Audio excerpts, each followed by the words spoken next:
Welcome back to the Cowboys LA Radio. I'm your host, Eric Trujillo. Today I will be covering the New York Giants Dallas Cowboys Week 1 matchup. Stick around for an overall prognosis of the game, positives and negatives to take from it, and why it's not time to give up just yet. So let's go ahead and get started. First thing on my list, Cole Beasley drop. That's a 4-point swing there. It was in his hands. It was a little bit high, but if he catches that, it's a touchdown. We're on the board 7-0. I think it changes the whole demeanor of the game. Once again, we lost this game. Team loss. It was a team loss. We lose as a team, we win as a team, and it started there. The next thing I know, Vernon was killing the run game. And I didn't anticipate that. If you listen to episode 2 of my podcast, I pretty much said we should run right at him because I thought he was a pass specialist only. And, this guy really disrupted a run to that side. Next thing that I have here on the list, D tackles. And I did say that episode 2. We're not going to be able to run right up the middle. And we continuously kept trying to go up the middle. And it was not working. Those two big guys, they're huge, 350 and 320, and I knew they were going to stop the run. It's an way more improved defense that the Giants had in comparison to last year. They spent a lot of money on it, and that was the first thing that was right off the bat was aware we're going to have a tough day running the ball on them. The next thing is the Dez drop, 4 points. He had it, and as he went to the ground, that's a tough catch. I understand. But that's another 4-point swing there. We're talking about 14 points as opposed to 6 points at this point in the game. And then it just became apparent that our defense could not stop their run. Our D tackles were, I think, a bit too light for even their offensive linemen, which had been struggling all preseason. Anthony Hitchens is not good. And I think he got pulled. Unless he was injured and I don't know about it, but I think he eventually got pulled and Durant came in. Unfortunately, he is not good. I think he shined in some plays his rookie season. He had an okay second season, but he is not a good linebacker, and definitely not starting caliber. And I think that showed throughout the first couple of drives, because once Durant came in, whether you like him or not, he did play better. Durant is a better linebacker than Anthony Hitchens. Hopefully we can get him into better shape so that he could start from the beginning of the games. I think Durant and Lee is definitely a better matchup for us to put in there as opposed to Durant and Hitchens. Giants touchdown, pick rub play. Shepard made the play, and I guess I had said in episode 2, look out for Shepard, and there he goes. He makes a nice catch because Anthony Brown was in position. He had his hands right in between, and he was just a tad second too late. My thought is, where was Byron Jones on this play? It was J.J. Wilcox over at the top, and I don't know. I think that's kind of where I kept praying that if Byron was there, he might have been able to be quick enough and get over and get him some help. So that's not a touchdown. But either way, it was a rub play, and I keep asking myself, how many times can we run a rub play like that? If we do run them, it seems like they never work for us. Next thing is second half. Interception, Brandon Carr. Finally, that was a great play by him. He sat on the route.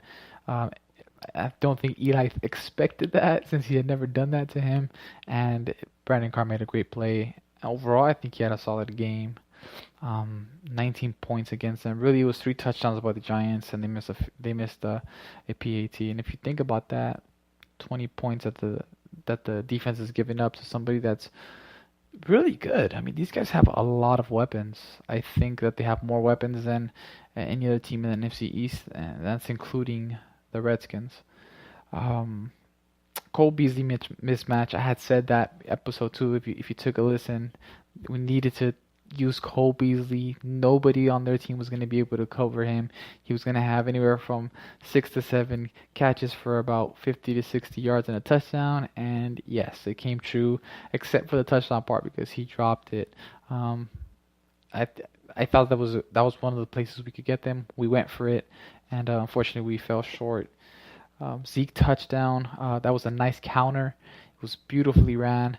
I felt like we should have kept doing a bit more counter throughout the game. It looked like once those big guys got moved in one direction, it was hard for them to go change direction back to where they were going. So maybe a little more counter would have been helpful against this team, and we are going to see them again. So something just to keep in mind as we play them later on in the year. Zeke gets around the corners quick enough. I think he has enough speed, and he's picking up first downs. If you give him that space, he's going to turn that corner. He's going to get the first, as he did in that second half. We didn't get outside enough. I think eventually it became predictable. We're going to toss, and they were able to corral to the outside. But I was thinking maybe just some straight runs right at JPP, since we knew that Vernon actually is a tough run defender at that point. We didn't make the adjustment, and that's coach's fault there at that point.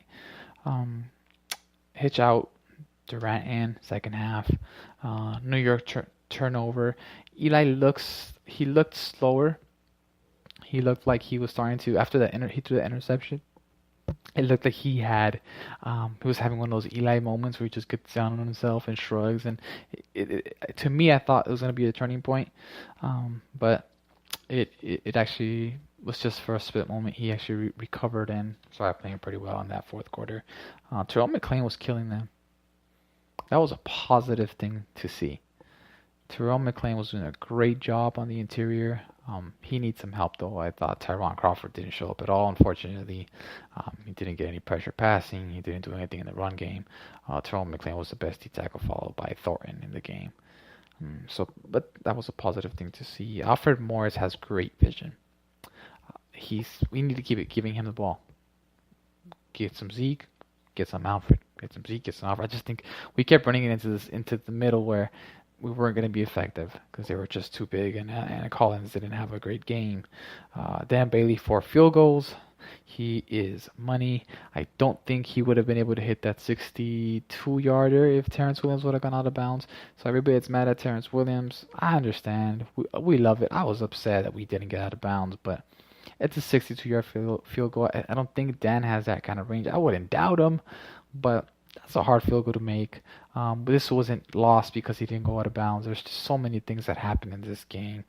But it's nice to know that we have a kicker like Dan Bailey that we can rely on. Holding on the first down, killed the drive. Linehan didn't help. He was calling screens to Witten. If you're going to run a screen on a first and that's what I'm saying. It was first and 20. It ended up being 3rd and 20. If you're going to run a screen, run it with Dunbar, run it with Dez, run it with Cole even. Run it with T. Will. Not with Witt. I love Witt, but screens to Witt. And there was 2 of them in the game. And Linehan didn't help us out this afternoon. Giants go up with a pick play to Victor Cruz again. So it seems like pick plays are a constant thing in their offense. Durant, even though I said he's better than Hitch, sometimes I just don't understand why they can't just. They have an assignment. Look to your right. See the receiver running in on a slant, and meet him halfway. You're either gonna knock him out or pick the ball. I don't know. Head on a swivel. Look to your right. Look over your shoulders. You'll see. There you go, Victor Cruz. You're running into your zone. He was a second late. He should have been there, made that play. And the result of all this, after we couldn't get out of bounds with enough time, we stopped him. We stopped him in the fourth quarter with just not enough time. We should have stopped him before, maybe giving us an extra 30 seconds, and then giving us a chance to get a real field goal. And then, obviously, the controversial Terrence Williams not going out of bounds. Game over, 2019. New York had a total of 54 plays, 316 total yards, 113 rushing, 203 passing yards, and they only had the ball for 23 minutes. In comparison to Dallas's 36 minutes of possession, we threw for 227, rushed for 101, no turnovers, 328 total yards, and 75 plays. So we should have dominated these guys. We just didn't finish when we were in the red zone, and it came down to drops, unfortunately. Drops, penalty, and that's how you lose the game. New York did have that one turnover, the interception to Brandon Carr. Eli Manning was 19 of 28 for 207 yards and a rating of 110. Dak Prescott was 25 of 45 for 227 yards and a rating of 69%. Zeke carried the rock 20 times for 51 yards and 1 touchdown for an average of 2.6 yards per carry. The receivers of the night were Cole with 8 receptions for 65 yards and Witten 9 receptions for 66 yards. So the problem really wasn't moving the ball. I didn't think so. We just couldn't finish. If we catch those balls, nobody made a play for Dak, to be honest with you, this game. If we catch those touchdowns, we're talking about a W, starting out 1-0, and everybody's thinking about Dak to the future. But it didn't play out that way. So, negatives, our run defense scares me at this point because the Giants are not the best running team. I don't think that they're a good running team.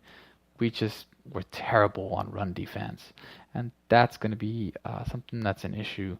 Our pass defense was not too bad. Honestly, I mean, Mo made some plays. It was nice to see Skandrick back out there again. He got beat deep on that one play by Victor Cruz, and by Odell Beckham Jr., but after that, seemed to have recovered. I didn't notice Barry Church at all this game, which is a bad thing. And I felt like they kept taking Byron Jones out of the game, and we just need to see him in there. He's our most dynamic safety. I think he can cover the most field. Those are the negatives. Our coaching staff didn't help us today. I love Jason Garrett's attitude. I really do. I want the guy to succeed. But he didn't help us today.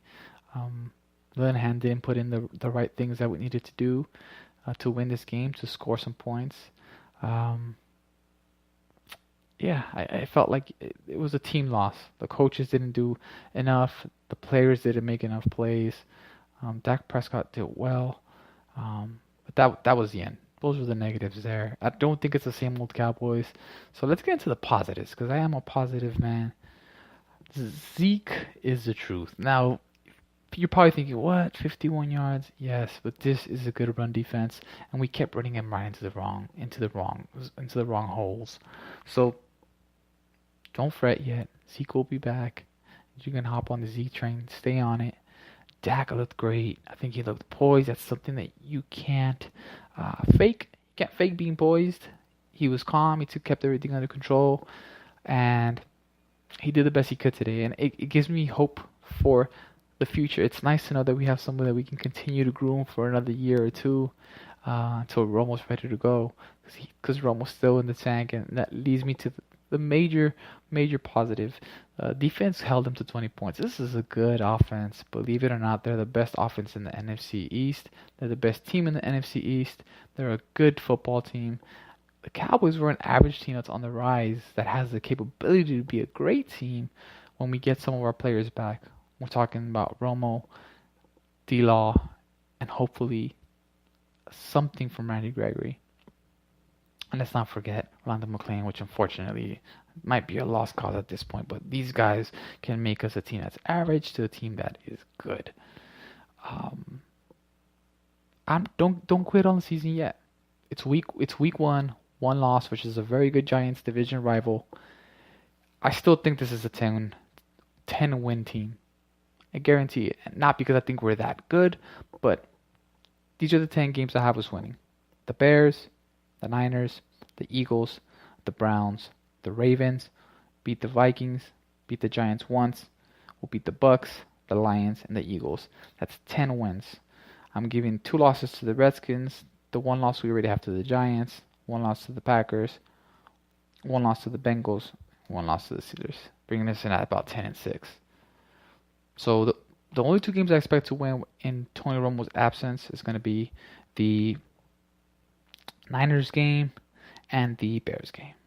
That's going to do it for tonight. Join me for episode 3 of my podcast covering the Redskins game on Tuesday. Keep your head up, Cowboy fans. Let's keep it going. Don't give up yet. This is Hector here. Tweet me, LA Cowboy 1986. And the only thing else I got to say is, how about them Cowboys?